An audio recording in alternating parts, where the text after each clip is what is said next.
Hey everyone, it's Christian from The Gamer, and in this Arc Raiders video, we'll be going over everything you need to know in the Shrouded Sky update.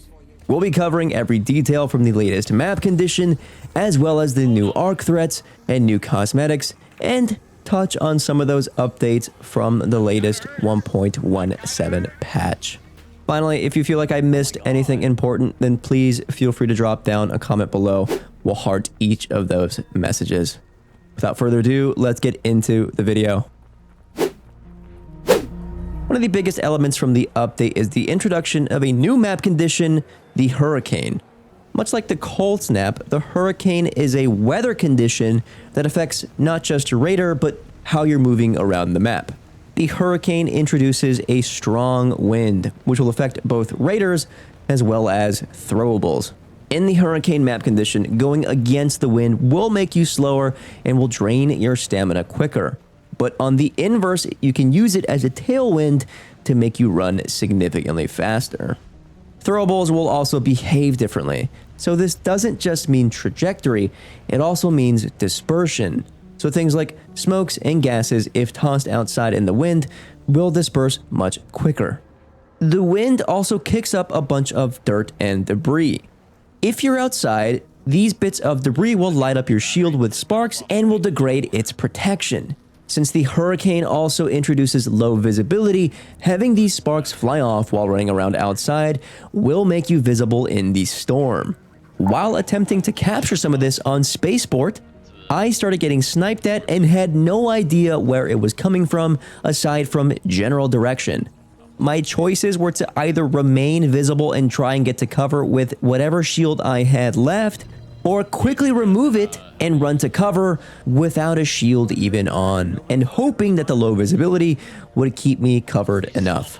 Personally, I think these sort of gameplay changes are kind of fun. I also enjoyed Cold Snap, simply for the fact that it made you change how you played the map a bit differently. I recognize not everyone is the same as me. Finally, the Hurricane will also unearth a bunch of first wave Raider caches. There's been some reports that both husks and caches during a Hurricane map condition event have increased the loot pool significantly. Additionally, there's also been some online reports that supposedly any sort of breachable container during a Hurricane condition also ups the chance of finding a blueprint. Jury is still out, not sure if this is true, and not sure if this is intentional, right? It could also be a bug. So maybe the move is to hop into Hurricane and farm a bunch of blueprints and increase your stash value before the next expedition. I don't know. Let me know. Corroborate that in the comments if you can. We also got the introduction of another project, the Weather Monitoring System. This is another project similar to the Flickering Flame event, where you'll need to gather material and turn it in order to receive material like antiseptics, zip lines, weapons, high-tier mods, grenades, and various augments. If you're planning on doing the expedition, I would save doing any part of this project until after the seasonal wipe, so that you can receive all the rewards for your new Raider, and give you something to do after the seasonal wipe. Next, there are two new Arc Threats that are now in all of the maps. First is the Firefly. This is an armored flying arc, similar to the Hornet, that emits a jet of flame. These can be pretty tough to kill as all the rotors are protected and you'll have to shoot them from underneath to efficiently and quickly take them out. That kind of hurts. That kind of hurts. And with the latest patch, there has been some changes to crafting where you now need some of these arc parts to craft grenades. You'll now need to collect at least one Firefly burner in order to craft a Trailblazer grenade. The other arc is a Comet. This is a sphere type arc very similar to both the Fireball and the Pop. Much like the Firefly, the Comet is also pretty heavily armored, and once it spots you, it'll lock onto you and explode in a seismic boom, much like getting hit near a deadline mine or synthesized fuel. Speaking of deadline mines, you'll now need one Comet igniter in order to craft a deadline. These can be annoying to kill if you're solo, but if you're in a trio, simply just blast it with a barrage from any gun you have and it should be taken out relatively quickly. Oh yeah. We also finally got another Raider deck called the Surgeon, so we can now finally spend our hard-earned cred on some new cosmetics.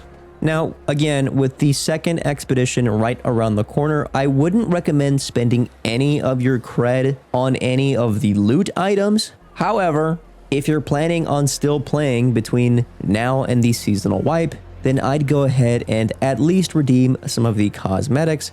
That way, while you play before the next expedition, you can still passively earn some creds and make some progress in the new Raider deck. Maybe this is a hot take, but I'm not too keen on the outfit. But whatever. I think the weirdest thing is that they're including a new face as a reward in the Raider deck. Anyway. Additionally, facial hair, beards, and stubble will be added to Raider customization. There are technically 2 new beards that are free and 1 that costs premium currency. Simply by booting up the game, you'll have access to the stubble beard in Raider customization, and if you want the full beard, you'll have to make significant progress in the Surgeon Raider deck. If you're looking for a heavier, less subtle stubble beard, you'll have to pay 500 of the premium Raider tokens in order to acquire it. Right, since we're on cosmetics, there's also the new Volari set, which I think actually looks pretty cool, especially during the Hurricane map condition. And we'll soon have the Devotee set coming at some point in the future. Next, one of the most interesting changes with the Shrouded Sky update is that Dam Battlegrounds got a new POI. This new POI is the Controlled Access Zone and is a high-value loot area.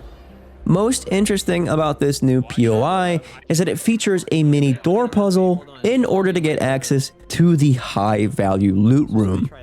I suspect this area is supposed to encourage cooperative play with other raiders, as you need 4 people total in order to get access to the room.